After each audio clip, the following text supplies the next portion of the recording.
Coming up on American Black Journal, the Grow Detroit's Young Talent Program is looking for young people who want to work this summer and employers who will put them to work. We'll have all the details. Plus, we'll visit the Avenue of Fashion to see how that historic Detroit business district has rebounded. Don't go anywhere. American Black Journal starts right now. From Delta Faucets to Behr Paint, Masco Corporation is proud to deliver products that enhance the way consumers all over the world experience and enjoy their living spaces. Masco, serving Michigan communities since 1929. Support also provided by the Cynthia and Elsa Ford Fund for Journalism at Detroit PBS. DTE Foundation is a proud sponsor of Detroit PBS. Among the state's largest foundations committed to Michigan-focused giving, we support organizations that are doing exceptional work in our state. Learn more at dtefoundation.com. Also brought to you by Nissan Foundation. And viewers like you. Thank you.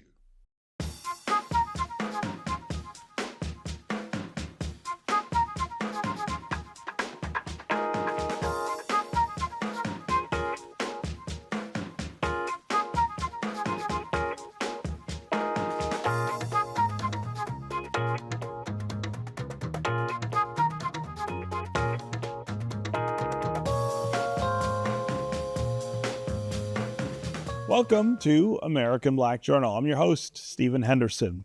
Applications are being accepted through May 16th for the City of Detroit's annual summer jobs program for teens and young adults. It's called Grow Detroit's Young Talent, and the city is hoping to match 8,000 young Detroiters ages 14 to 24 with employers. The goal is to provide work experiences that'll lead to future career opportunities. Joining me now is Dana Williams. She is the president and CEO of Detroit Employment Solutions Corporation, which manages the program, along with Joseph Hawley, a past participant in Grow Detroit's Young Talent. Welcome, both of you, to American Black Journal. Pleasure to be here. Thanks so much. Yeah. So how long have we been doing this? It seems like we're close, at least, to a nice round number. Is that right? Are indeed. Yeah. About 10 years. 2015 years. was Okay. the first year. Yeah.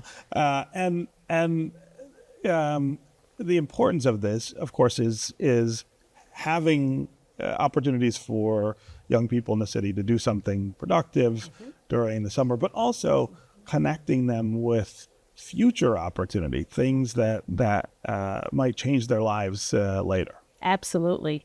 And so in 2015, we had a mere 5,000 young people that we connected with opportunities. And now we're up to 8,000 young people a year between the ages of 14 and 24. And of course, those experiences have gotten more and more complex over the years. We begin, of course, a 14-year-old with a different kind of experience than someone who's 21 or 22, right? Yeah, I would expect that. So earlier in someone's experiences, they're really just learning how to go to work, right? So those might be more community-based projects, working with our police and fire department, other neighborhood-based organizations. And as folks grow up in the program, because they quite literally do that, they begin to have experiences with some of our larger employers in an area that they might even have interest in long term. Because that is ultimately the goal, that at least some of our young people end up with a full-time job opportunity at the end of that last summer. Yeah. Let's go back to the beginning when you started this. How do you start? I mean, this is an ambitious program, not just in terms of the number, but in the nature of it. How do you convince even community groups or businesses that, hey, you should have a young person there over the summer? Well, I got to say, it's much easier to do now than it was I'll then, bet. because people have now seen the program. They see that it They works. know the wraparound services that the young people are going to get so that they can show up and show up the right way. At the very beginning, it was actually building on what was already a pretty strong foundation of youth employment in the city. The public high school system had co-ops and internships, right? So some businesses were used to it, at least a little bit. And there were some summer programs already operating. And so we used that as a foundation to start. And from there, Detroit is a word of mouth town. And so that is exactly now what everybody happened. wants to be part of it. That's it. Yeah. That's it. Yeah. Tell me about your experiences with Grow Detroit's Young Talent. What year were you? I started Did you start? in, I believe, 2020. Okay. During the COVID period. Okay. It was a rough year. Yeah. I've been with Microworks Studios throughout that entire period. Beautiful program that focuses on e-commerce and marketing through digital means. Mm-hmm. It's a very interesting thing watching kids come through and want to learn more about marketing. I kind of found my voice through the program, and this is how I got the courage to be here today. Yeah. It's through learning, through finding my voice through Microworks Studios, and it's a beautiful thing. Yeah. Take me back to the first day that you did this. I was a very nervous person. You were. I was kind of nervous now, but day one, I was very nervous. I wanted to make a good first impression, but I was worried that what I wanted to do at the time wouldn't fit the mold of what they wanted to teach us. Mm-hmm. And then going through the program, I began to learn more and more that what I wanted to do, which was writing and to eventually publish books and sell stories, I felt that really fit with marketing, and my writing ability has really shown through, especially with the talents that I've learned through Microworks and through GDYT. Yeah. And your work now is permanently with them. Microworks, right? Yeah. Yeah. At what point did you decide, okay, this is the right fit for me? It was 2 years ago, but I was still a bit in my own shell. So I feel like I got in my own way as far as as much as outreach and how much I could have done with Microworks. But last year I came in ready to make an impact, and I wanted to show that I was not only ready to work, that I was capable of doing things for the program and helping them out in as many ways as possible. Yeah. Yeah. So when I'm listening to Joseph talk about these experiences, I hear a number of different things, but one of them is the development of what they would call, I guess, soft skills, the ability to walk into an environment and start work, and to manage all of the relationships and the things that come in the workplace. I mean, he's found a career, but he's also found the ability to kind of settle into it. Yes. And that's what we hope is everyone's story, because it's really about finding purpose. Yeah. Right? A career and a job is about maximizing your own individual talents in a way that you feel like serves the world. Yeah. And that's really what we're hoping that young people find. And what we call them are essential skills or foundational skills, because that's really at the core of everything. Right. If you've got some confidence and especially if you can communicate, you're more than halfway there. Right. You mentioned the wraparound services before as a selling point for employers. Talk a little more about what that looks like. Yeah. We do quite a bit of readiness training is what we call it, right? So all kinds of things. One is certainly financial literacy. So for some young people, this is the first time that they're getting a paycheck. So we want to make sure they know what to do with that, right? So we have relationships with banking institutions and with a credit union primarily to come in and help introduce people to that. Because think about it, I don't know about you, but my parents did take me to a bank for the first time, teach me how to fill out the piece of paper, right? And not everybody has that, right? Yeah, sure. Yeah, especially in the digital age, right? We're a lot different. So that's certainly one of them. But we also provide things like connections to resources for anybody that might have food or housing insecurity of any kind. And then also as an expansion, really in just the last 2 years, it's around mental health. We're finding our young people are dealing with a lot. And so we also have behavioral health specialists and things that work with us to make sure that young person is a whole person. Yeah. When you think about the 10 years that you've been doing this and how it's grown, it seems to me that it's not just that you're changing life for young people. I mean, this is changing the city in some ways, because it's creating a whole cadre of young people who become adults who've had this incredible experience. Absolutely. We want them to feel that they have a place here as an adult. I admit I was one of those young people who left and came back, even though I'm a native Detroiter. But I'm so glad that I did. And I want other people to feel like they don't have to leave to grow, to get a cool job, to live a full life, right? We've got so much else happening in our city, lots of fun events and restaurants and other entertainment that's happening. We want to make sure that people feel like they've got purpose and a way And to that they fuel belong that. and they're part of it. Yes, Yeah. absolutely. Yeah. So, Joseph, what's next for you? I would love to continue to do the work that I do with MicroWorks, but I do have ambitions of eventually like starting my own business, rather it be through digital means or selling things in person through like stores and such. I would love to do that. I would also just love to eventually get into television, because I do feel like I Well, have. you come sit here and interview us. Maybe one day. There you go. Maybe one day. Yeah. So, when you talk about starting your own business, like where does that come from, do you think? I feel like learning that you can sell yourself. When it comes to marketing, the number one thing that you're selling to people is a story, and you're selling your story. Yeah. And it's important to be able to connect to people on a personal level when it comes to selling products. And I feel like I've learned how to do that really well through my experiences through GDYT. Yeah. And I think that's something that I want to work on more, and I want to learn to eventually like sell that myself. Yeah. Okay. Well, Joseph, congratulations. Thank you so much. To you. And Dana, congratulations on a decade of GDYT. A decade and going strong. That's amazing. Okay. Thanks for being here on the American Black Journal. Thank you. Our pleasure. Up next, we're going to check in on the businesses along Detroit's Avenue of Fashion. But first, here's a clip from a 1992 Detroit Black Journal episode hosted by Cliff Russell about summer activities for minority youth. Minorities have been, and blacks have been involved in golf for many, many years. We're talking hundreds of years, going back to the invention of the golf tee that was invented by Dr. George Grant. And he's a doctor, but at that particular time, he was a young caddy. And caddies were very instrumental in the early part of the golf game here in this country.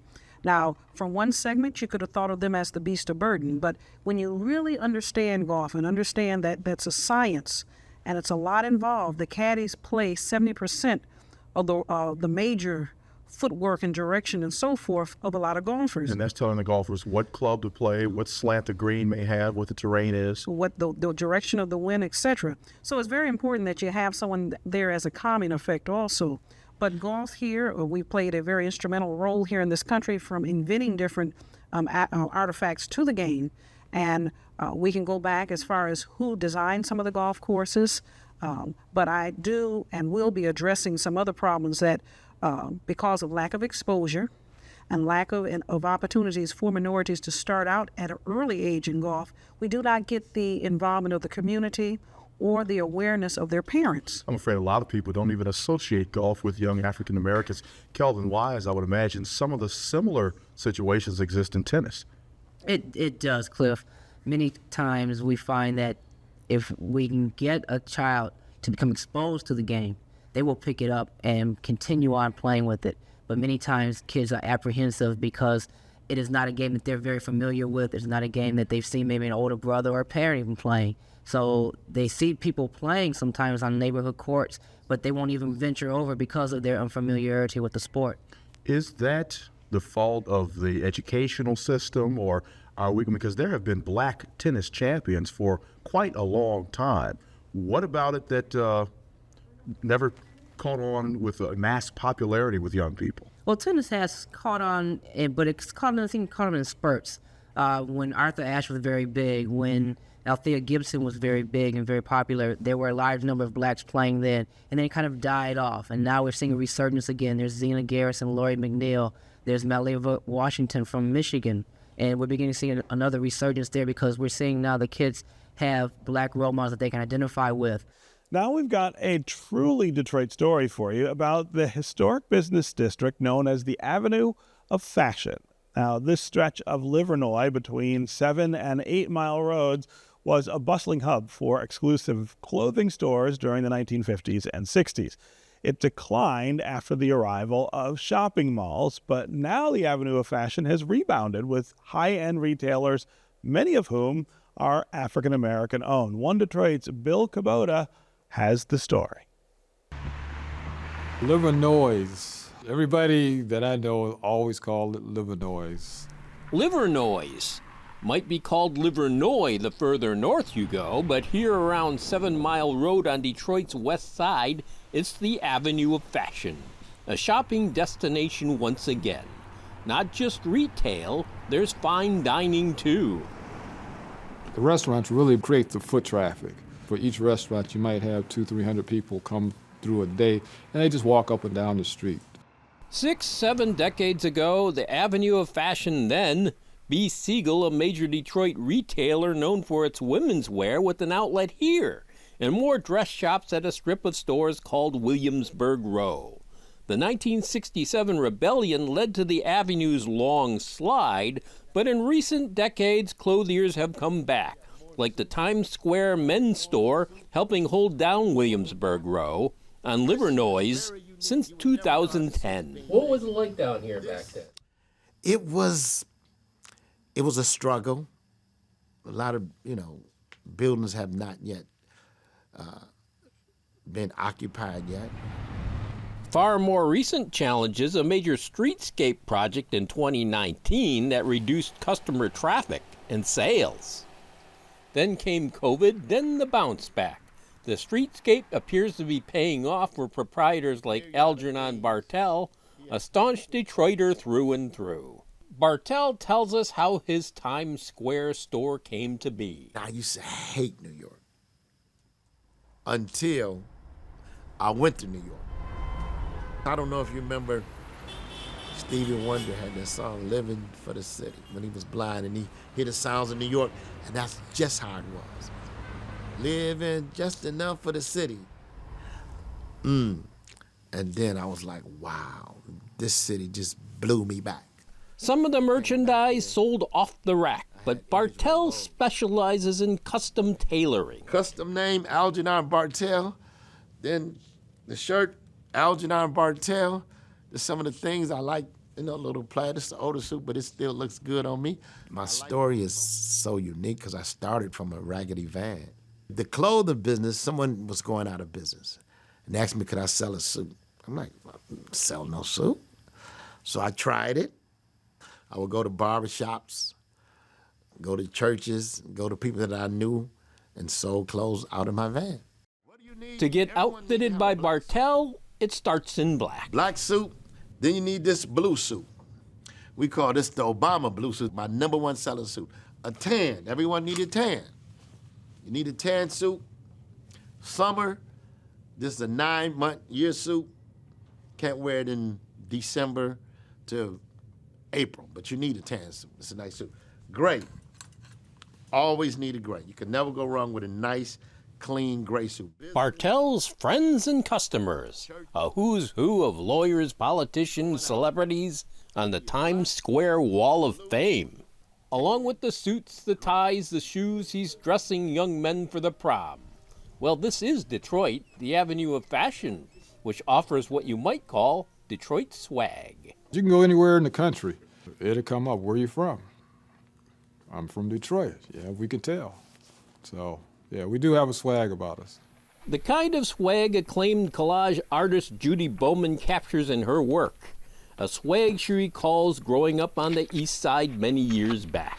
I show what I see, and I got this thing for the swag and a sway and a style and a presence and an attitude that Detroit has. If you want to make something out of yourself, you can do it in Detroit. Here on the Avenue of Fashion, you might get that something from the Bartel family. Out of our family, we have about 15 businesses over here. While Times Square has shoes, the Bartel-owned Shoebox, a few doors down Williamsburg Row, has more. This is the shoe that you need in your wardrobe. you need, absolutely, without a doubt. Algernon Bartel's nephew Aaron runs the shoebox. This is our most famous popular shoe that we sell. Highly recommended, the LeBron, because, it's the best. Comes in many colors. So this shoe is basically made for that guy who has everything, but just wants to add a little more. I love hats. I'm never gonna stop wearing them. Another Bartel outlet, the Mad Hatter on Williamsburg Row 2. They used to say, hats were for old men, but I think the young ladies now starting to look at the older men dress, so they want their boyfriends to start dressing like a mature man. What's real popular is the hats with the red bottoms. Those took off. Young guys love those. Some women like them also. Outside the Bartel orbit, there's African fabric and fashion. Mustafa Gay does the tailoring, importing his fabrics from Western Africa. I bring them from everywhere, from Nigeria, Senegal, Gambia, Ghana. Gay said his customers come from across the state for his garments for both men and women. The store's been here since 2008. See? Yeah, but I need this color. You need that color, yeah, that's color. The African colors, that is, culture of Africa. We like colors. Yeah, especially our women, they like colors. They like nice fabrics, nice pieces. On the other side of Livernois, a new addition to the Avenue of Fashion, a bridal shop. My great aunt used to own a lounge in Milwaukee that was called Pink Poodle Lounge. Rayshawn Bumpers opened her first Pink Poodle bridal store in Jefferson Chalmers on the east side in 2017, thanks to a grant from Motor City Match, a city program boosting homegrown businesses. Pink Poodle, to me, it more of vintage.